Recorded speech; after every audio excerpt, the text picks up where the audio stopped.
亲爱的朋友们，你们好，我是柏林天爱气功学院的创始人天英。柏林天爱气功学院呢，创立在1999年，我们现在在柏林市中心的 Schöneberg。天爱气功学院呢，是一所在传统的中医气功的基础上，结合东西方文化、地球母亲与高龄存有、多次元与多维次元的一个在万物一体的基础上发展起来的一个天爱生命学。它是从身体入手，逐步引渡到一个高维的意识，所以呢，给区别强身者和自我提升者提供了一个非常难得的身心灵合一的法门。今天第一讲呢，我们先介绍什么是气。可以说华夏文化当中，气是一个非常重要的元素。我们日常生活当中每天都会用得到气。早晨起来阳光灿烂，我们说今天好天气。如果今天不开心了，生气了，怒气，或者某个人很傲慢，我们就说很傲气。或者是一个小朋友很调皮，我们会称呼淘气。这个气呢，贯穿在我们生活当中的很多方面，包括生病，中医讲病气包括我们的情绪，我们的精神，这个人很有正义，我们就说有正气。甚至两人往生了，我们会把它称之为断气。那么气呢，也在描述自然界的能量，我们把它称为风水。中医呢，更是非常普遍的使用了气。中医认为气是我们整体机能的基础，气藏于血，运行于血脉之外，聚集于穴位之中，在内维护脏腑的功能，在外濡养皮肉筋骨。中医呢，更是将气呢分为先天之气、后天之气、正气、邪气、阴气、阳气、内气、外气、元气、胃气等等那么更是把生病的原因归纳为气病。那么气病呢，有这么几种。首先是气虚，这个我们大家都懂气弱了，气虚了，气的量不够了。还有气滞，气不能通畅，不能流行了，所以呢，气就阻塞在某一个地方，我们把它称为，就是说气阻，气不通则痛。还有呢，气呢，阴阳之气不调和，或者是我们认为有一些人就说气不正确的方向运行叫气逆。比如说你一生气，怒火一冲，那气就往上升了，人就头晕了，脸红了，然后心跳加快了这是大家，我们很多华人你去看过中医，我们多少会有点概念。那么还有呢，我个人呢，通过几十年的修行呢，我发现呢，就是说气的质量还会产生改变。如果一个人他经常处在仇恨、愤怒，甚至是嫉妒或者是抱怨，这些不良的潜质呢，都会使我们的气的质量产生改变。时间一久呢，就会影响我们身体的健康。因为气在人体内，它有几大作用首先呢，它是气是推动我们身体的血液的流动，也推动我们人体内津液的分布。第二呢，气可以温煦我们的身体。小孩子刚生下来的时候，先天之气旺盛，小孩子的体温就比我们成人温暖。那么我去年就看到，因为疫情关系嘛，很多人都要去测体温，我就发现有一个事情，很多人的体温在 36.5 度，这是一个比较严重的问题。因为这说明人气虚了虽然你没有病，但是你气虚了，能量不够，那么免疫力就会下降，然后呢就容易会被感染。我们很多人通常练功打坐的人，一练完功以后，你就会发现手脚都暖和了，就是气被弥补了练功就像一个加油站一样。还有呢，就是免疫力，因为气足的人，他的免疫力就会好，就容易抵抗外邪。中医把免疫力呢跟人体的肾、脾胃和肺连在一起。肾是主先天之气，脾胃主后天之气，肺是主呼吸。因为我们每天我们这个身体的运作都需要有能量。那么还有呢，气有固摄的作用，帮助我们让我们所有的内脏和液体都停留在它应该有的位置上。气还有一个作用就是气化，因为我们每天吸收进来的能量，呼吸进来的空气和饮食进来的食物和水都需要经过身体的消化，把它转换成精微元素供给我们身体的使用。道家呢更是把气讲述的或者是运用的淋漓尽致。他把气呢跟宇宙的创始连在一起。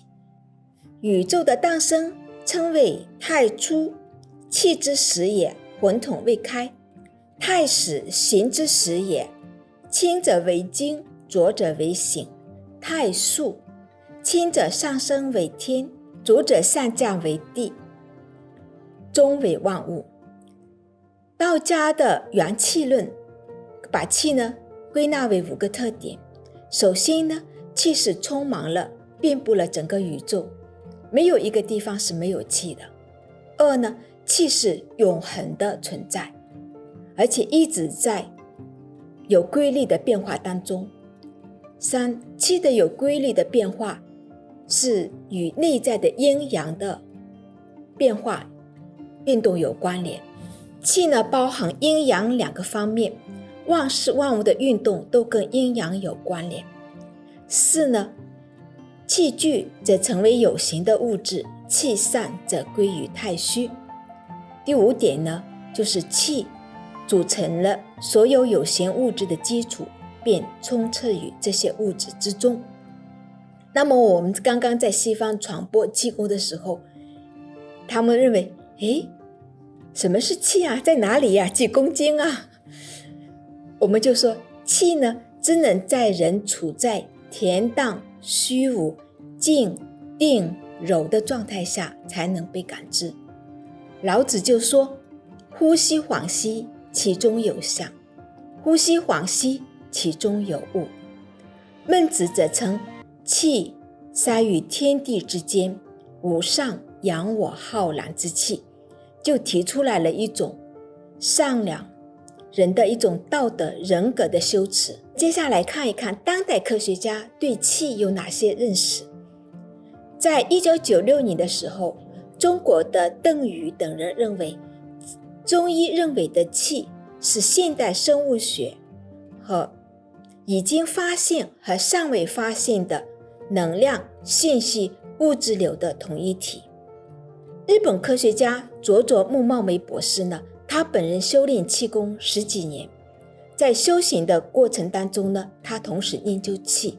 他认为气是除了地球上已有的石油、电能、核能之后的另一个能源，它是指未来的能源，而是唯一一个至今发现的同时具有物质和精神2重性的能量。而且呢，这个能量不仅无处不在，而且在我们之中。当代的学者埃卡特·托勒呢，认为气是连接我们身体与宇宙源头的一个桥梁。我们把气想象成一条河流或者是能量源，如果我们把注意力朝内的话，我们就能够顺着这条河流走到它的源头。藏传佛教呢，更是把气比喻为风、呼吸，它是构成生命的基础，由我们的意识降育，主要作用于我们生命的发展和运作。台湾大学前校长李思成博士认为，气是脑场，是已经发现的万有引力、电磁力、强作用力、弱作用力之后的第5种力量，它将会对未来的文明发生重大的影响。下面我们来看一看当代科学家对气的研究。重点呢有3个方面，首先是物理效应，其次是生理效应和医疗效应。上海原子核研究所的跟气功师的合作研究发现，气功师发放的气里面有红外线效应。这个红外线效应它的能量功率虽然低于理疗仪的能量功率，但是它的疗病效果却强于理疗仪。此外呢，还有低频磁场效应、静电效应、液晶效应等等。一系列的研究发现证明，气有对细胞内外的物质和能量的运行起一定的作用。气的生理效应呢，哈佛大学的测试证明，练功者在练功时，他的耗氧量可以下降 16%， 二氧化碳排出量降低 14%， 心跳降低每分钟5次，说明了练功可以减缓人的新陈代谢，减少能量消耗。练功者呢，通常他们的皮肤电阻值会高于通常的一般的人，他们就发现练功者他的自律神经就比较稳定。